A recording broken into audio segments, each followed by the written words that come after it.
Shalom, salimu kwa jina la Yesu Kristo Fado. Mahali popote pale ulipo. Asante kwa ajili ya kunifuatilia. Siku ya leo na ujumbe pia wa neno la Mungu kwako. Nataka tuangalie namna 4 ambazo watu huitikia neno la Injili wanapolisikia. Namna 4. Wanaposikia neno la Injili, namna wanavyoitikia. Pale wanaposikia, iwe ni kwa mhubiri ambaye anahubiri wakiwa wanaonana kwenye mikutano, iwe ni anaposhuhudiwa na mtu mmoja ambaye amekutana naye, iwe ni kusikiliza katika vyombo vya habari. Maandiko yanatuonesha kwenye Biblia ya kwamba watu wana miitiko 4 tofauti wanaposikia neno la Injili. Namba 1, kuna kundi la watu ambao hukataa kuamini. Wanakataa kuamini kile wanachokisikia.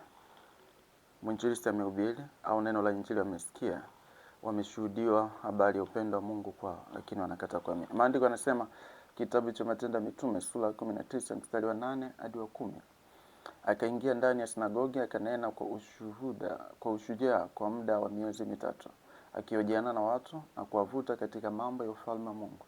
Lakini wengine walikaidi, wakakataa kuamini, wakaitukana ile njia mbele ya mkutano. Walikataa kuamini. Ukisoma maandiko kitabu cha Matendo ya Mitume sura ya 19 mstari kuanzia wa 8 hadi wa 10 kwa upana wake. Kwa hiyo walisikia neno lakini walikataa. Maandiko yanasema walikaidi. Akasema sisi tumeelewa lakini hatukubali. Na kwa sababu unaposoma Biblia, swala la mtu kuokoka sio swala ambalo Mungu ameliweka kukumlazimisha mtu. Hapana. Mungu ameliweka ni swala la hiari ya mtu kusikia na kuipokea Injili. Mwinjilisti ni lazima kuihubiri. Msikiaji anasikia. Mwitikio wa kuipokea ile imani ya kwamba Yesu Kristo ni Bwana na Mwokozi wa maisha yake. Na kwamba Yesu alikuja, akazaliwa, akaishi maisha yasiyo na dhambi, msalabani akaenda akalipa gharama ya dhambi kwa ajili yake na kwa ajili yangu. Akaeleweshwa, anafanya, anakaidi, anakataa. Hili ni kundi la watu wanaposikia Injili. Huu ni mwitiko wa kibinadamu wa mwanadamu anaposikia Injili.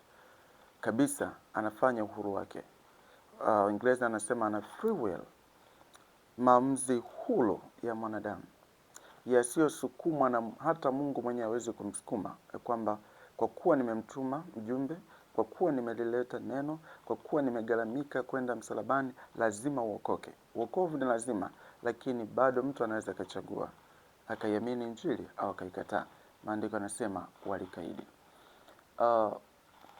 Namna ya pili, mwitiko wa pili kwa watu wanapolisikia neno la Injili, maandiko yanasema wanaweza kaamua wakamchukia yule mjumbe aliyeleta Injili, mbeba Injili aliyetumwa.